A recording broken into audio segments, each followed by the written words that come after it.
सही है। नमस्कार दोस्तों, मैं आयुष, आपके अपने YouTube channel education with Ayush में स्वागत है। आज हम पढ़ेंगे क्या, जो हमारा खनिज लवण जो था, जो हमारे पोषक तत्व थे, उनके बारे में हम जान चुके थे। अब हमको पढ़ना क्या है, जो पोषक तत्व है, पोषक तत्व का जो हमारा लास्ट पॉइंट है उसको पढ़ेंगे, जल तथा खनिज लवण, ठीक ना, मिनरल्स एंड वाटर जिसको बोलते हैं, है ना। देखिए तो हम क्या बोलेंगे, जल तथा खनिज लवण। जल कैसे कैसे बनता है, या हमारा जल जो होता हुआ उसका कार्य क्या क्या होता है, और जो हमारा खनिज लवण होते हैं उनका कार्य क्या क्या होता है, तो जानेंगे। जो जल होता है तो बोलेंगे जल जीव द्रव्य का मुख्य भाग है। जल जो है जीव द्रव्य का मुख्य भाग है। इसका मतलब है कि जो जल रहेगा वह क्या है, कोशिका द्रव्य, मतलब जीवों के अंदर जो कोशिका द्रव्य पाया जाएगा जिसको हम बोल देंगे जीव द्रव्य, वही क्या होता, वह उसका प्रमुख भाग। अगर उसके अंदर जल ना जाए तो वह जो जीव द्रव्य होता है वह सूख जाएगा। क्या हो जाएगा, सूख जाएगा, है ना। और जब जीव द्रव्य सूख जाएगा तो हमारे जो सेल्स होंगे, कोशिका होंगे, वह सूखती चली जाएंगी। जब कोशिका सूख जाएंगी तो हमारे जो पार्ट्स होंगे वह सही से काम नहीं कर पाएंगे, या बोलेंगे वह सही रूप से जो हमारा कोशिका विकसित होना चाहिए वह सही से नहीं हो पाएगा, ठीक ना। तो बोलेंगे जो जल होता है वह क्या होता है, वह मुख्य भाग होता है किसका, जीव द्रव्य का। तो जल जीव द्रव्य का मुख्य भाग है। जीव द्रव्य की सक्रियता जल से प्रभावित होता है। मतलब कहने का, अगर जीव द्रव्य है, जीव द्रव्य के अंदर जल अगर नहीं जाएगा तो वह सक्रिय नहीं हो पाएगा। सक्रिय का मतलब होता है कि वह क्रिया कर नहीं पाएगा, है ना। तो जो जल होता है वह क्या करता, वह सक्रियता बढ़ाता है। किसका सक्रियता बढ़ाता है, हम बोलेंगे जीव द्रव्य का सक्रियता बढ़ाता है। फिर आगे बोलेंगे जो जल होता है सार्वत्रिक विलायक के रूप में होने वाली सभी जैविक क्रियाओं में भाग लेता है। जल जो है सार्वत्रिक विलायक का मतलब होता है सब में घुल जाता है, मतलब सब लोग उसमें जाके घुल जाते हैं, किसमें, जल के अंदर। तो लिखा बताया जा रहा है कि जो जल होता है, जल क्या है, सार्वत्रिक विलायक के रूप में क्या है, जितने भी जैविक क्रिया होंगे उसमें भाग ले लेते हैं। मतलब जैविक क्रियाओं में सब जगह हमारा क्या होगा, जल जो होगा भाग लेते चला जाएगा, है ना। आगे, यह शरीर के ताप नियमन करता है। ताप नियमन का मतलब जो हमारे शरीर का टेम्परेचर होता है, तापमान होता है, उसे क्या करता है, नियमन, मतलब उसको क्या करता है, नियंत्रण करता है, ठीक ना। आगे बढ़ेंगे, तथा पदार्थों के स्थानांतरण में सहायता करता है। जो हमारा पानी है या जल है वह क्या करता है, वह हमारे शरीर के, जो हमारा शरीर है, इस शरीर का क्या करता है, टेम्परेचर को भी क्या करता है, मेंटेन करता है। और साथ में ही क्या करता है, जो पदार्थ हम लोग किए या हम जो पदार्थ अपने शरीर में ग्रहण किए वह क्या करता है, एक स्थान से दूसरे स्थान तक ले जाता है। अब चाहे हम मनुष्य लोग हों या जानवर लोग हों, या फिर हम बोल सकते पौधे में भी हो सकता है ना। तो भोज्य पदार्थों को या पदार्थ जो होते हैं उनका स्थानांतरण जो होता है इनके जल के द्वारा होता रहता है। चलिए आगे बढ़ते हैं। खनिज लवण क्या होता है, खनिज लवण के बारे में जानते हैं। तो बोलेंगे अकार्बनिक खनिज लवण। अकार्बनिक खनिज लवण उन अनेक उपापचयी क्रियाओं के लिए आवश्यक होते हैं। जो अकार्बनिक खनिज लवण होते हैं वह हमारे शरीर में होने वाली उपापचयी क्रिया जो होती है उसके लिए आवश्यक होता है ना। ठीक, आगे बढ़ते हैं। ये शरीर के विभिन्न अंगों के निर्माण में भी सहायता करता है। कहने का मतलब है जो खनिज लवण है वह हमारे शरीर के कई अंग का निर्माण कराने में भी सहायता करता है। जैसे क्या कराता, जैसे दांतों व हड्डियों के लिए कैल्शियम तथा फास्फोरस का निर्माण करता है। कहने का मतलब है जो हमारा खनिज लवण है वह क्या कराता है, वह हमारे शरीर के अंगों का भी निर्माण कराता है, और जो उपापचयी क्रिया हो रही है उसके लिए भी हमारा कार्य करता रहेगा, है ना। तो जैसे हम क्या बता दिए, जो कार्य कर रहा है दांतों व हड्डियों के लिए, दांतों के लिए कैल्शियम और किसके लिए, हड्डियों के लिए फास्फोरस का काम करता है। हाँ, एक चीज में याद आना चाहिए, हम लोग जानते हैं, हम लोग क्या जानते हैं, पहले के जमाने में क्या बोलते सब लोग, पहले जमाने में बोलते थे कि जो पीपल होता, पीपल होता, पीपल के रात में 12 बजे नहीं जाना चाहिए। अभी भी बोलते हैं रात में 12 बजे पीपल के पास नहीं जाना चाहिए। ऐसा क्यों होता है? और बोलते थे कि सब लोग हमारा क्या होता है, उसके ऊपर भूत होता है या फिर जो भी होते हैं ना, क्या कुछ बुरी शक्ति मानते थे कि नहीं मानते हैं, है ना? ऐसा क्यों होता था जानते हो? देखो, ऐसा इसलिए होता था कि जो हमारे क्या होते, बड़े बड़े पक्षी होते थे, जो क्या होते थे, मांसाहारी होते थे। मांसाहारी जो पक्षी होते थे वह क्या करते थे, मांस खाते थे, है यही ना? मांसाहारी जो पक्षी है वो मांस खाएंगे, है ना? अच्छा, उसमें होता क्या था, डरते क्यों थे सब लोग? बोलते थे कि हम पीपल है, पीपल के पास गए, वहां पर देखे जो पेड़ था, पेड़ के ऊपर क्या लग गया था, आग लग गया था। सब लोग क्या बोले, आग लग गया। आग लग गया मतलब वहां पर कुछ ना कुछ भूत है, या हमारा क्या हो सकता है, कोई भूत प्रेत आत्मा है। इन्हें बोलते हैं ना, इन्हें बोलते थे। अभी क्या नहीं होता, या पहले होता था अभी कम हो गया, ऐसा क्यों होता? ऐसा इसलिए होता है कि जो मांसाहारी पक्षी थे, वही मांसाहारी पक्षी क्या करते थे, मांस को ले जाके ऊपर, जो सबसे बड़ी जो मांसाहारी पक्षी या पक्षियों का जो गुण होता है, क्या करते हैं, जो मांसाहारी होते हैं या जो भी अन्न पाए जाते हैं ना, उनको क्या करते हैं, दूर ले जाके कहीं खाते हैं। तो अपना एक स्थान बना लेते थे कि हमको इसी खाना है।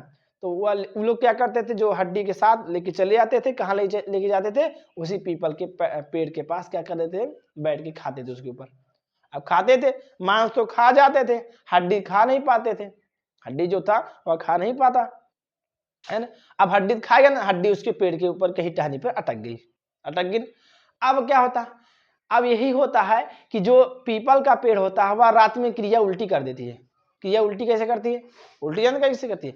कहने का मतलब है वह क्या करने लगता है, मनुष्यों की तरह शोषण करने लगता है। जैसे पौधे क्या करते हैं, पौधे अपना जो कार्बन डाइऑक्साइड होता है उसे क्या करते हैं, ग्रहण करते हैं, और क्या निकालते हैं, अपने अंदर से ऑक्सीजन गैस निकालते हैं। यही कराते हैं ना। हम लोग क्या करते हैं, हम लोग कार्बन डाइऑक्साइड गैस बाहर निकालते हैं, क्या ग्रहण करते हैं, ऑक्सीजन को ग्रहण करते हैं। यही क्रिया होती है ना।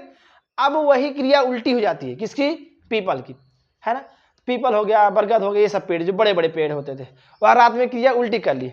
उल्टी करी तो क्या हो गया, जो कार्बन डाइऑक्साइड था वह निकालने लगा, और जो हमारा क्या था, ऑक्सीजन था, उसे क्या करने लगा, ग्रहण करने लगा। यही ना, हो गया उल्टी। अब वह क्या होता, अब उसमें से कार्बन डाइऑक्साइड गैस निकलना शुरू हो गया कार्बन डाइऑक्साइड गैस निकलना शुरू। और जो हड्डी थी वह हड्डी किसकी बनी थी, हम बोले किसका बनी, हड्डियां किसकी बनी है, हमारी फास्फोरस की बनी है, फास्फोरस की बनी है। अब वही हड्डी जो कार्बन डाइऑक्साइड था वह उसके साथ जाके क्रिया किया, किसके साथ, फास्फोरस के साथ। अब जैसे ही फास्फोरस उसके साथ कार्बन डाइऑक्साइड के साथ मिला, जैसे ही कार्बन डाइऑक्साइड जो है फास्फोरस के साथ जाके मिला, वह तुरंत ही क्या कर लिया, आग पकड़ लिया। तुरंत क्या कर लेगा, क्रिया करके आग बना लेगा। आग के रूप में बदल जाएगा जब, तो वही क्रिया क्या हो जाती है, आग जला देता है। तभी सब लोग बोलते हैं कि 12 बजे क्या होता है, वहां पर भूत आ जाता है। ऐसा कुछ होता नहीं है। तो बात समझिए, आज के बाद डरना नहीं। अच्छा, अभी नहीं होता, अभी क्या नहीं होता, क्योंकि जो बड़े बड़े पक्षी थे हमारे, जैसे गिद्ध थे, सबसे ज्यादा मांस खाने वाला जो पक्षी था हमारा गिद्ध था, तो गिद्ध अब तो गायब हो गए। अभी कभी देखे हो, कभी किसी पेड़ पर आग लगते हुए देखे हो, नहीं देखे। ऐसा क्यों नहीं रहा, क्योंकि हड्डी वहां पर नहीं पहुंच रहा। अब हड्डी नहीं पहुंच रहा तो क्या हो रहा, वहां पर कुछ नहीं हो रहा, क्रिया नहीं हो रही। अभी तुम ले जाके उसके ऊपर डाल के ऊपर हड्डी रख दो, और उसके बाद रात में देखो जल जाएगा वो, है ना? तो ऐसा क्यों होता, यही क्रिया बताते हैं। जो कैल्शियम सॉरी फास्फोरस जो होता है वह कार्बन डाइऑक्साइड के साथ क्रिया कर लेता है और तुरंत आग जला लेता है। तो बात समझ आई ना। चलिए देखते हैं। अब हमारा जो था पोषण था, पोषण के बाद हम पोषण जो था, पोषण के पोषक तत्वों के बारे में हम लोग क्या कर चुके थे, पढ़ चुके थे। कितने पढ़े, पहले कार्बोहाइड्रेट, वसा, प्रोटीन, विटामिन, खनिज लवण, यही ना पांचों पढ़े। पांचों प्रकार के हम लोग क्या पढ़ लिए, जो हमारे पोषक तत्व थे वह उनके बारे में हम पढ़ चुके। अब आज हम पढ़ते पोषण के प्रकार, टाइप ऑफ न्यूट्रिशन।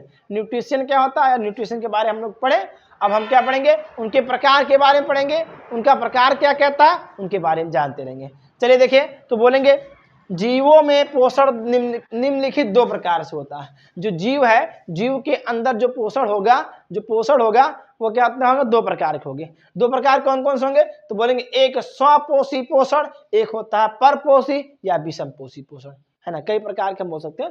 क्या बोलते हैं, स्वपोषण, विषम पोषण, स्वपोषण, विषम पोषण, स्वपोषी पोषण, विषम पोषी पोषण, स्वपोषी और उसको बोलते हैं परपोषी, है ना? तो दोनों का मतलब समझिए एकदम आसान तरीके से। स्वपोषण स्वयं जो भोजन बनाता है, स्वयं जो पोषण करता है। पोषण का मतलब होता है भोजन, ये ना, जो अपना भोजन स्वयं बनाता है उसे क्या कहेंगे हम लोग? स्वपोषण। परपोषण या विषम पोषण, जो दूसरे के ऊपर निर्भर रहता है उसे हम क्या कहते हैं? विषम पोषण, या क्या बोलेंगे? परपोषी जीव कह देंगे, है ना। चलिए एक एक डिफिनेशन समझेंगे। अगर हमको छोटे परिभाषा लिखना रहेगा तो हम क्या लिखेंगे परिभाषा छोटे में? हम बोलेंगे ऐसे जीव जो दूसरे के ऊपर निर्भर रहते हैं उसे क्या कहते हैं? परपोषी या विषम पोषण कहते हैं। स्वपोषण क्या बोलते हैं? ऐसे जीव जो अपना भोजन क्या करते हैं? स्वयं बनाते हैं, उन्हें हम क्या कहते हैं? उन्हें हम बोल देते हैं स्वयं पोषी, या बोलेंगे स्वपोषी पोषण बोल देंगे। समझ में आया? चलो एक एक परिभाषा जानते हैं क्या होता है। तो बोलेंगे स्वपोषी पोषण क्रिया में होता क्या क्या है, हम लोग जानेंगे परिभाषा। ये बोलेंगे कि जो पोषण होता है, स्वपोषण पोषण होता है, इसमें अपना भोजन जो भी हमारा जीव है अपना भोजन स्वयं बनाएगा। जो भी अपना जीव है अपना भोजन स्वयं बनाएगा, है ना। तो चलिए, तो स्वपोषी पोषण में होता क्या क्या?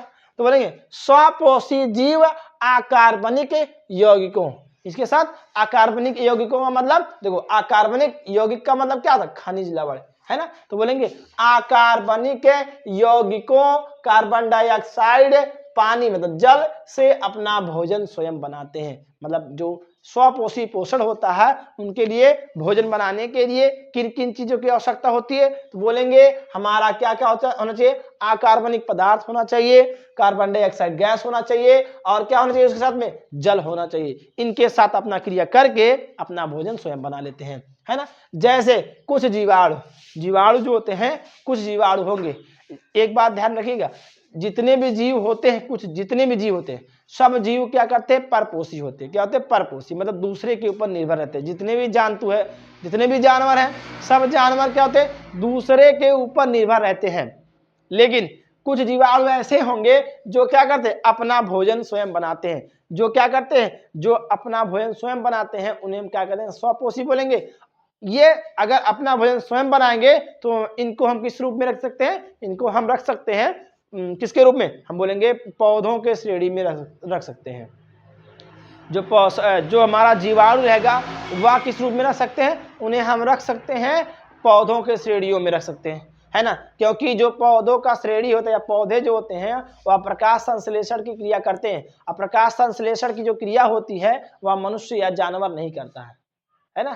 तो जो पौधे होते हैं वह क्या रखते हैं? वह क्या करते हैं? प्रकाश संश्लेषण के द्वारा ही अपना भोजन स्वयं बनाते हैं, सीधे बोलेंगे। और दूसरी बात, जो जीवाणु होता है, जीवाणु अगर क्या करेगा? अपना भोजन स्वयं बनाएगा तो उसका मतलब क्या है? उसका मतलब यही है कि वह जो जीव है वह हमारा पौधों की तरह भी काम कर रहा है, और किसकी तरह? उसकी तरह, जीवाणु की तरह, जीवों की तरह व्यवहार कर रहा है ना। कुछ लक्षण उसके पाए जाएंगे, कुछ लक्षण इसके पाए जाएंगे, जैसे साइनोबैक्टीरिया बोल सकते हैं, है ना। ठीक, आगे बढ़ते हैं। चलिए देखेंगे अब प्रकाश संश्लेषण प्रक्रिया होता क्या? फोटोसिंथेसिस क्या होता? तो प्रकाश संश्लेषण क्रिया हम लोग जानते हैं, यही जानते हैं ना कि क्या करेंगे? कार्बन डाइऑक्साइड गैस लेते हैं, जल लेते हैं, क्लोरोफिल की उपस्थिति से सूर्य का प्रकाश होता है। अब जब आपस में ये सब क्रिया कर लेते हैं, क्रिया करने के बाद हमारा ग्लूकोज बन जाता है, और क्या बन जाता है? जल बन जाता है, और ऑक्सीजन बनकर निकल जाता है बाहर। यही पूरी प्रक्रिया हमारी क्या कहलाती है? प्रकाश संश्लेषण क्रिया कहलाती है, यही ना है। तो हम क्या पढ़ेंगे? हम बोले प्रकाश संश्लेषण क्या होता है? तो बोलेंगे जीव पर्यावरण से कार्बन डाइऑक्साइड और जल लेते हैं। कहां से? वातावरण, या बोलेंगे पर्यावरण से। पर्यावरण से क्या लेते हैं? हमारा कार्बन डाइऑक्साइड लेंगे और जल लेंगे, दोनों लिए। और क्लोरोफिल और सूर्य के प्रकाश की सहायता से, क्लोरोफिल मतलब जो पौधों की पत्तियां होती है उसमें पाया जाता है क्लोरोफिल, पाया जाता है ना।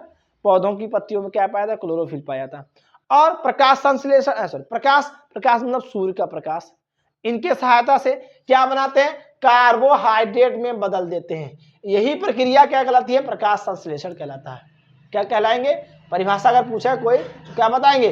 जीव पर्यावरण से कार्बन डाइऑक्साइड और जल लेते हैं, और क्लोरोफिल सूर्य के प्रकाश की सहायता से इन्हें क्या करते हैं? कार्बोहाइड्रेट में बदल देते हैं।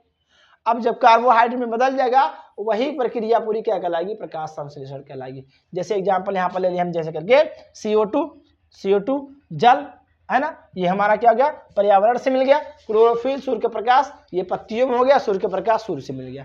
आपस में ये सब क्रियाएंगे, ये पूरी प्रक्रिया जो बन के आई ये हमारी क्या बन के आई, हमारी कार्बोहाइड्रेट करके आई। अब पूरी प्रक्रिया क्या कहलाएगी, हमारी प्रकाश संश्लेषण। ये कार्बन डाइऑक्साइड जल, ये क्या हमारा ग्लूकोज है, क्या है ग्लूकोज है, ये क्या है ग्लूकोज है, ग्लूकोज है। और ये हमारा ऑक्सीजन, ये हमारा क्या है जल है ना। चलिए तो यहाँ से हम क्या कर लिए, प्रकाश संश्लेषण की प्रक्रिया पूरा कर लिए। लेकिन जो प्रकाश संश्लेषण की क्रिया होती है उसमें जो हमारे प्रमुख घटना होती है उनके बारे में थोड़ा डिटेल छोटा सा करके लिख लेते हैं। तो बोलेंगे क्लोरोफिल द्वारा प्रकाश ऊर्जा का अवशोषण। क्लोरोफिल जो है, जो प्रकाश हमारी आ रही है सूर्य की, उसको क्या कर लेते, ग्रहण कर लेता, उसे क्या करते एब्जॉर्ब कर लेता। कौन एब्जॉर्ब करता, जो सूर्य का जो क्लोरोफिल होता है, सूर्य की प्रकाश से जो एनर्जी निकलती है उसे अवशोषित कर लेता है। दूसरा पॉइंट, प्रकाश ऊर्जा का रासायनिक, प्रकाश ऊर्जा का रासायनिक ऊर्जा में रूपांतरण, मतलब कहने का जो प्रकाश ऊर्जा है उसे रासायनिक ऊर्जा में बदल देता है।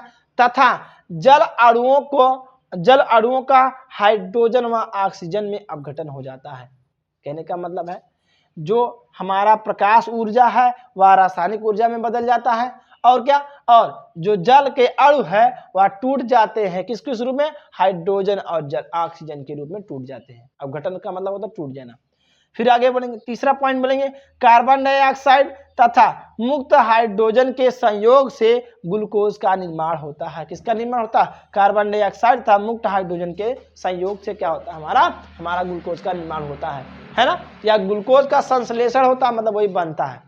तो ये प्रक्रिया क्या होती है, प्रकाश संश्लेषण कहलाती है। एक बार फिर से समझिए, प्रकाश संश्लेषण में क्या बताया गया इसके लिए जो निम्नलिखित घटनाएं हैं, वह पहला घटना क्लोरोफिल द्वारा प्रकाश ऊर्जा का अवशोषण करना। प्रकाश ऊर्जा का रूपांतरण किसमें होता है, रासायनिक ऊर्जा में बदल जाता है। प्रकाश ऊर्जा किसमें बदल जाता है, रासायनिक ऊर्जा में बदल जाता है। फिर क्या बोलेंगे, तथा जल के जो अणु हैं वह टूट जाएंगे, और टूट किसमें जाएंगे, जैसे जल हमारा कितना बोलेंगे H2O, यही H2O है ना, ये टूट जाए किसमें, हमारा हाइड्रोजन गैस के रूप में H2 के रूप में, और ऑक्सीजन के रूप में टूट जाएगा, है ना, H2O2 करके टूट जाएगा हमारा, है ना। तो जलेंगे। और क्या बोलेंगे, कार्बन डाइऑक्साइड तथा मुक्त हाइड्रोजन, जो मुक्त हाइड्रोजन है वह दोनों आपस में क्रिया करके संयोग करके ग्लूकोज का संश्लेषण कर लेते हैं, ग्लूकोज का निर्माण कर लेते हैं।